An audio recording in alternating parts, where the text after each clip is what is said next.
بسم اللہ الرحمن الرحیم۔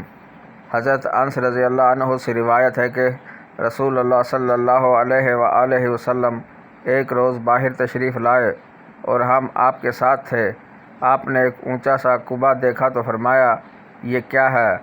آپ کے صحابہ نے عرض کیا، یہ ایک انصاری شخص کا ہے۔ آپ خاموش ہو گئے اور اسے اپنے دل میں رکھا، حتیٰ کہ جب اس کا مالک آیا تو اس نے لوگوں کی موجودگی میں آپ کو سلام کیا، لیکن آپ نے اس سے اعراض کیا۔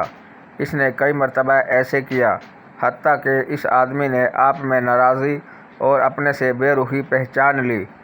اس نے اپنے ساتھیوں سے وجہ دریافت کی اور کہا، اللہ کی قسم، میں رسول اللہ صلی اللہ علیہ وآلہ وسلم کو ناراض محسوس کرتا ہوں، لیکن وجہ ناراضی معلوم نہیں۔ انہوں نے بتایا، آپ باہر تشریف لائے تھے اور آپ نے تمہارا قبہ دیکھا تھا۔ وہ آدمی اپنے قبے کی طرف گیا اور اسے گرا کر زمین کے برابر کر دیا۔ پھر ایک روز رسول اللہ صلی اللہ علیہ وآلہ وسلم باہر تشریف لائے تو آپ نے اس قبے کو نہ دیکھا تو فرمایا، قبے کا کیا ہوا؟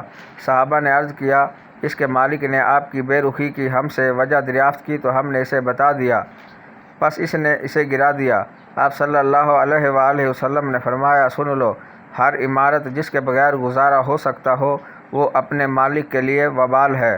رواہ ابو داؤد، حدیث نمبر 5184، کتاب مشکوٰۃ شریف، درجہ صحیح۔ ناظرین کرام، مزید اسلامک ویڈیوز دیکھنے کے لیے ہمارے چینل ZM اسلامک پوائنٹ کو سبسکرائب کریں اور بیل آئیکن دبائیں تاکہ ہر آنے والی ویڈیو سب سے پہلے آپ کو موصول ہو۔